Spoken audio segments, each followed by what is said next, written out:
In dieser Flugstunde fliegen Sie ohne Passagiere an Bord von Edinburgh nach Glasgow.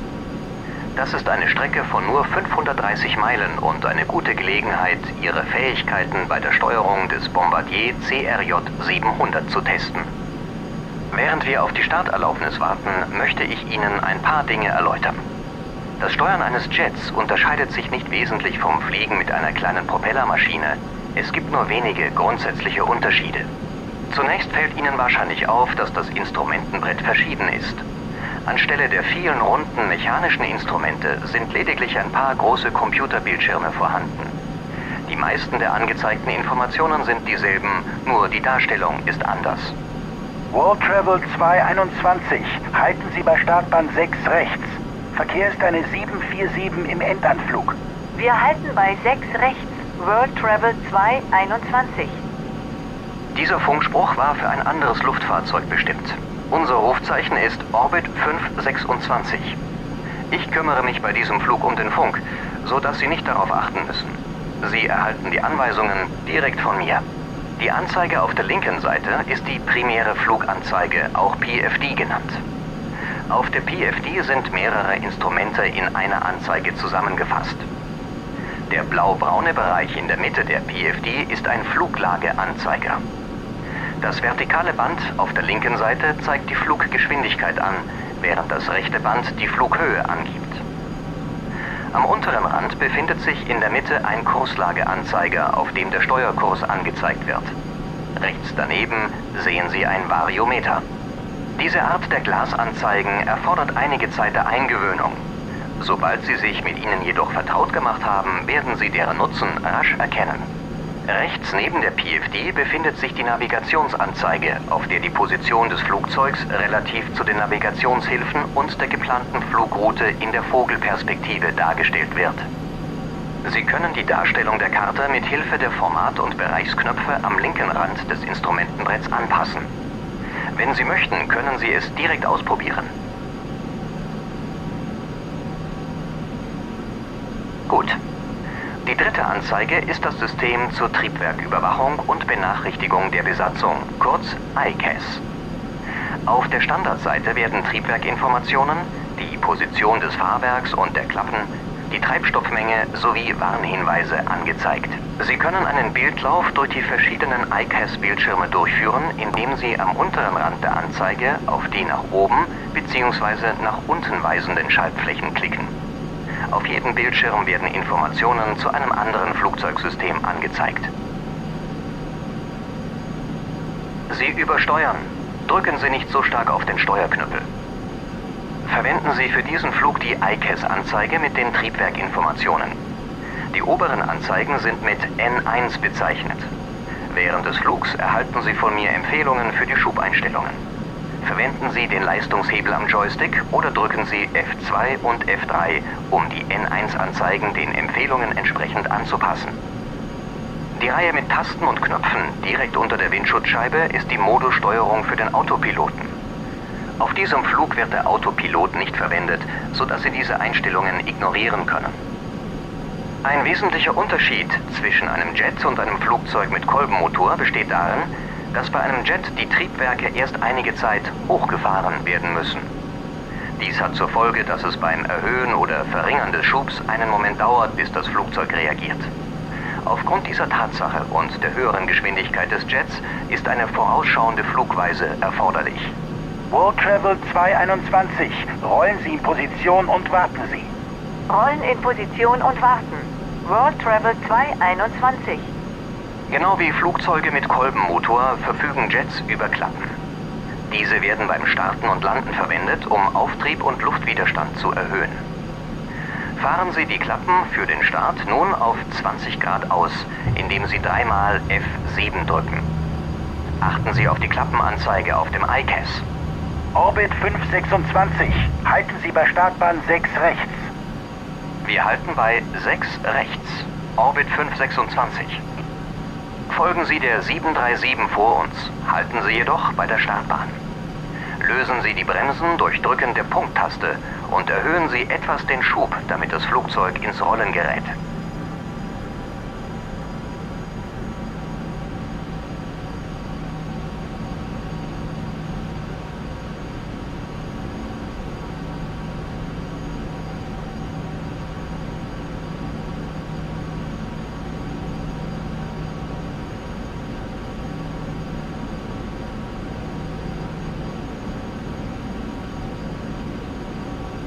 Gut, halten Sie hier an.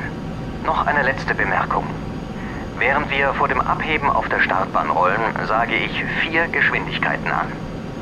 Wenn ich die Anweisung 80 Knoten gebe, achten Sie auf das Band für die Fluggeschwindigkeit, um sicherzustellen, dass das Flugzeug beschleunigt und in etwa mit der angesagten Geschwindigkeit rollt. Wenn ich V1 ansage, bedeutet das, dass wir die Geschwindigkeit erreicht haben, bei der wir abheben müssen, da der verbleibende Weg auf der Startbahn zum Anhalten nicht mehr ausreichend ist. Sobald ich rotieren sage, ziehen Sie den Steuerknüppel leicht nach hinten, um die Nase anzuheben. Mit der Anweisung V2 haben wir schließlich die sichere Mindestgeschwindigkeit erreicht, bei der wir auch mit einem ausgefallenen Triebwerk sicher steigen können. World Travel 221. Windstill. Starterlaubnis erteilt. World Travel 221 rollt.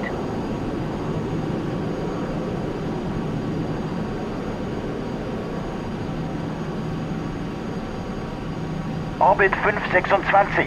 Rollen Sie in Position und warten Sie. Rollen in Position und warten. Orbit 526. In Ordnung. Wir haben Freigabe zum Rollen auf die Startbahn, jedoch noch keine Starterlaubnis.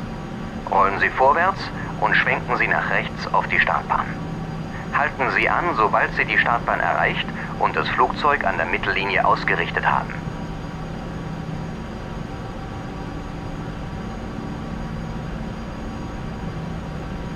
Drücken Sie Umschalt 5, um das obere Instrumentenbrett einzublenden, und schalten Sie die Landescheinwerfer ein, indem Sie auf den Schalter unten links klicken. Drücken Sie anschließend erneut Umschalt 5, um das obere Instrumentenbrett auszublenden. Bevor wir starten, sollten wir den Ablauf noch einmal genau durchgehen.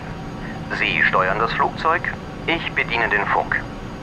Ich gebe die Anweisungen 80 Knoten, V1, rotieren und V2. Wenn ich die Anweisung rotieren gebe, ziehen Sie den Steuerknüppel leicht nach hinten, bis die Nase 15 Grad nach oben weist. Dies können Sie auf der primären Fluganzeige überprüfen. Sobald wir uns im Steigflug befinden, werde ich Sie anweisen, das Fahrwerk einzufahren. Sobald wir uns 1000 Fuß über der Startbahn befinden, werde ich Sie anweisen, die Nase auf 10 Grad über der Horizontallage abzusenken und die Klappen einzufahren, damit wir beschleunigen können. Der erste Steigflug erfolgt bis auf unsere Reiseflughöhe von 6000 Fuß. Der Startfluglotse wird uns daraufhin vermutlich anweisen, eine Linkskurve nach Westen zu fliegen. Ich gebe Ihnen dann Bescheid. Orbit 526. Windstill. Starterlaubnis für Startbahn 6 rechts erteilt. Starterlaubnis erteilt. Orbit 526. In Ordnung. Wir haben Starterlaubnis. Wenn Sie bereit sind, verwenden Sie den Leistungshebel am Joystick oder drücken Sie die F3, um den Schub zu erhöhen. Starten Sie mit 50% N1. Warten Sie, bis sich die Triebwerke stabilisiert haben und erhöhen Sie dann den Schub auf 100%.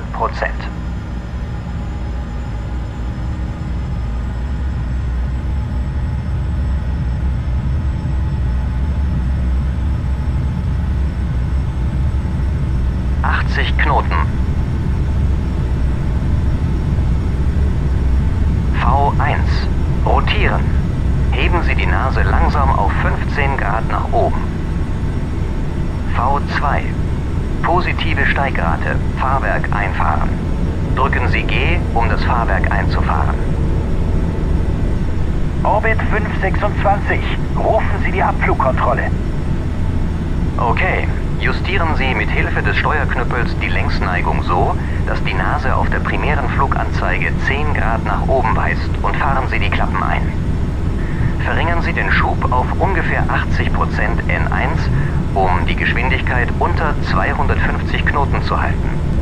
Steigen Sie und halten Sie auf 6000 Fuß. Orbit 526, schalten um. Edinburgh Abflug, Orbit 526 bei Ihnen. Wir steigen auf 6000. Orbit 526, Roger. Orbit 526, drehen Sie nach links auf Steuerkurs 270. Links nach 270, Orbit 526. Okay, Sie fliegen jetzt die angekündigte Kurve. Fliegen Sie eine weite Linkskurve, bis unser Kurs bei 270 Grad liegt. Das ist genau Richtung Westen. Gehen Sie auf 6000 Fuß in den Horizontalflug und verringern Sie den Schub auf ungefähr 60% N1. Auf diese Weise sollten wir eine Geschwindigkeit von etwa 250 Knoten erreichen.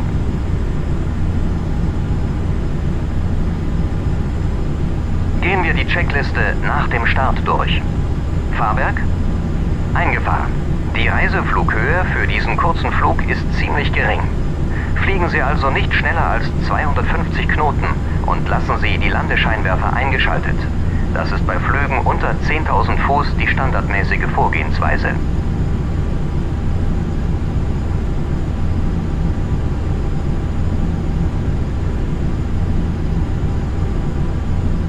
Klappen? Eingefahren. Orbit 526. Übernehmen Sie die Navigation. Fliegen Sie unter 10.000 Fuß nicht schneller als 250 Knoten. Schub? 80% N1 für den Steigflug eingestellt. Checkliste nach dem Start abgeschlossen. Wir übernehmen die Navigation, Orbit 526. Okay, wir wurden angewiesen, die Navigation zu übernehmen. Das bedeutet, dass wir vom Fluglotsen keine Radarführung mehr erhalten und dem eingereichten Flugplan folgen. Die im Flugplan festgelegte Route führt uns zur Warteposition für den Anflug auf Landebahn 2-3 in Glasgow. Das ist die zurzeit aktive Landebahn. Sie können zu diesem Punkt mit dem Einsatzkompass navigieren oder Sie folgen dem Flugplan in der Navigationsanzeige auf der Seite Karte. Die rosa Linie zeigt die Route an, der Sie folgen müssen.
Orbit 526.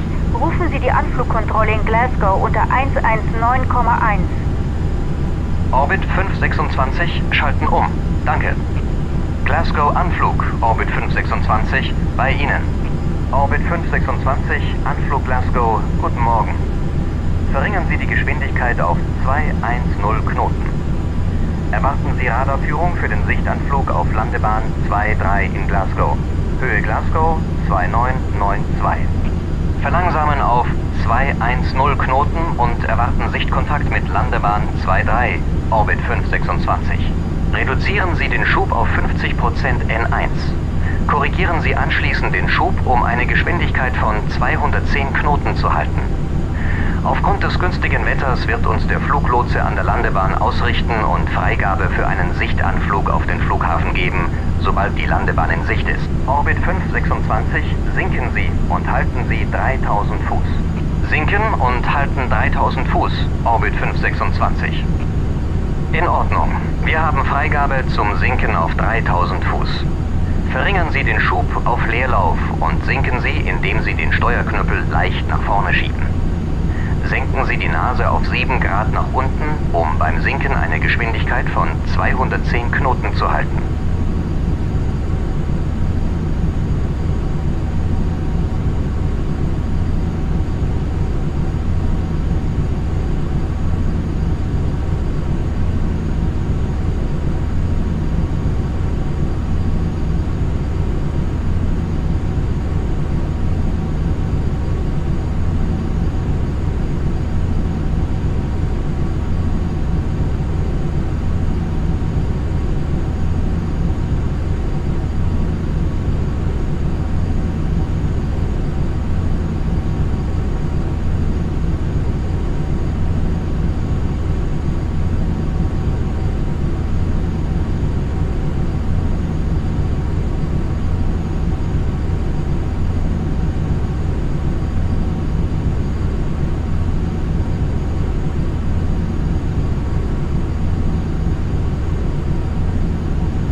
Orbit 526, verringern Sie die Geschwindigkeit auf 180 Knoten.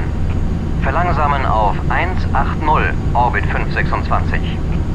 Verringern Sie den Schub nun ein wenig, um auf 180 Knoten zu verlangsamen. Ziehen Sie den Steuerknüppel etwas nach hinten, um zu verhindern, dass die Nase sinkt.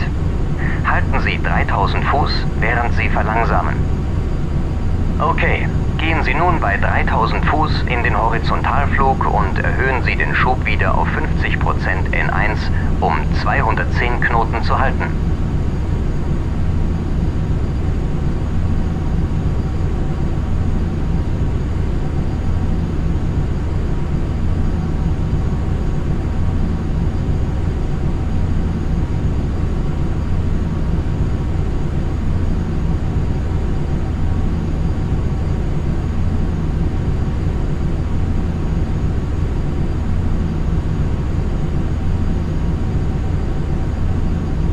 Drücken Sie zweimal F7, um die Klappenstellung auf 8 Grad zu verringern.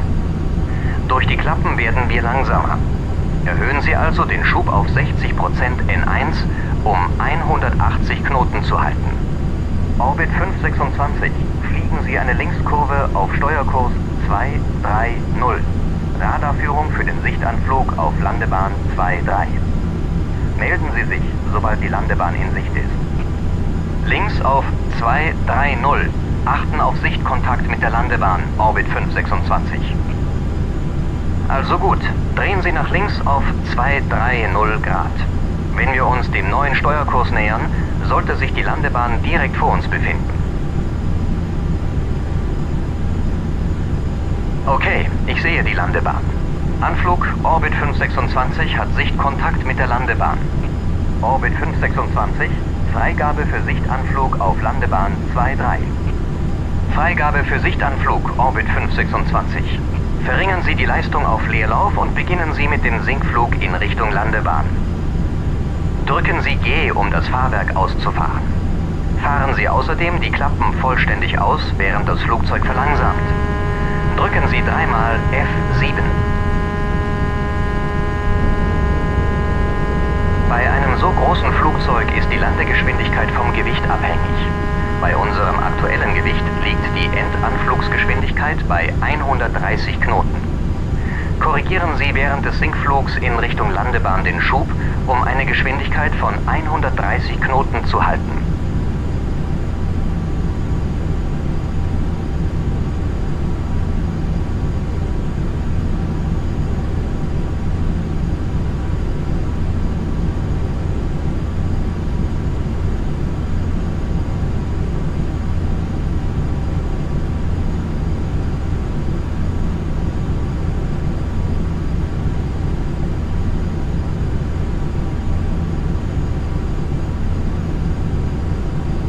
Orbit 526, rufen Sie den Kontrollturm auf 118,8. Schalten Sie jetzt um auf Kontrollturm, Orbit 526.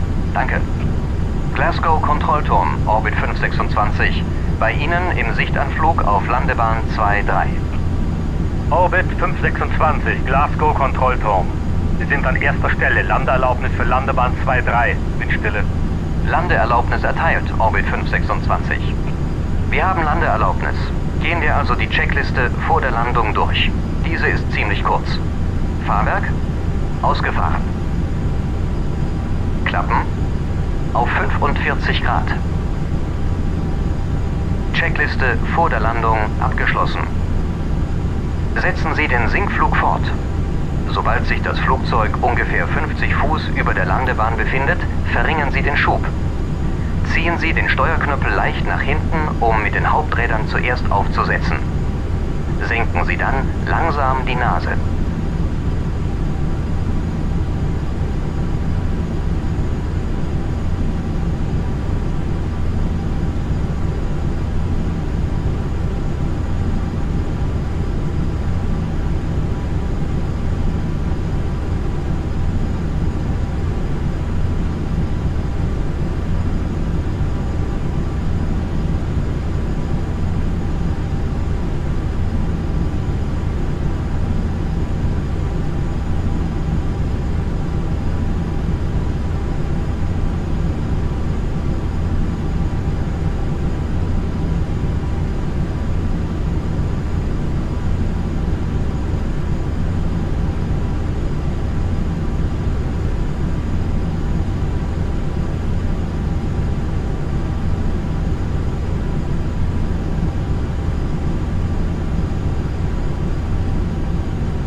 Hervorragende Landung. Orbit 526, schwenken Sie nach links auf den nächsten Rollweg und rufen Sie die Bodenkontrolle auf 121,7. Bodenkontrolle auf 121,7, Orbit 526. Schwenken Sie nach links auf den nächsten Rollweg. Sobald Sie die Landebahn verlassen haben, halten Sie, fahren die Klappen ein und schalten die Landescheinwerfer aus.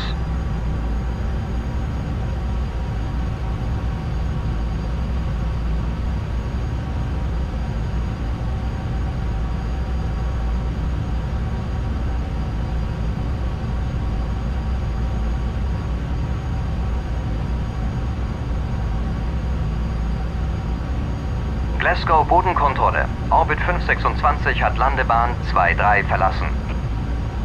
Orbit 526, rollen Sie zum Gate. Folgen Sie der 737 auf dem Rollweg den gesamten Weg bis zum Vorfeld.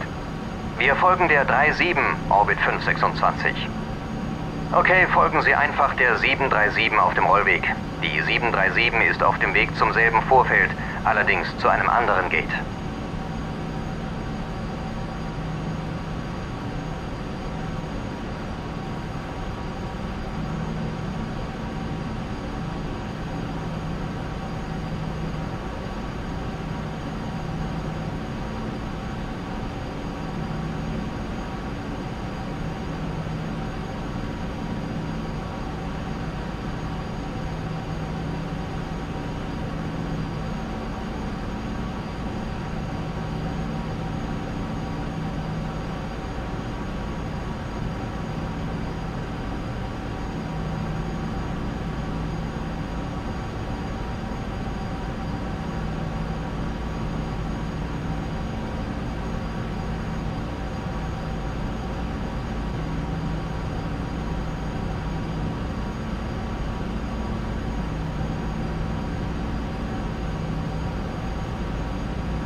Drehen Sie nach rechts in diesen Bereich. Unser Gate ist das letzte auf der rechten Seite.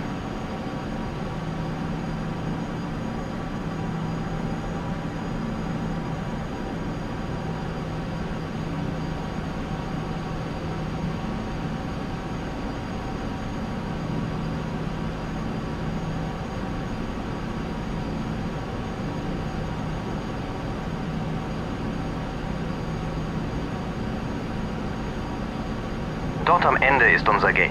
Rollen Sie zur Passagierbrücke und halten Sie.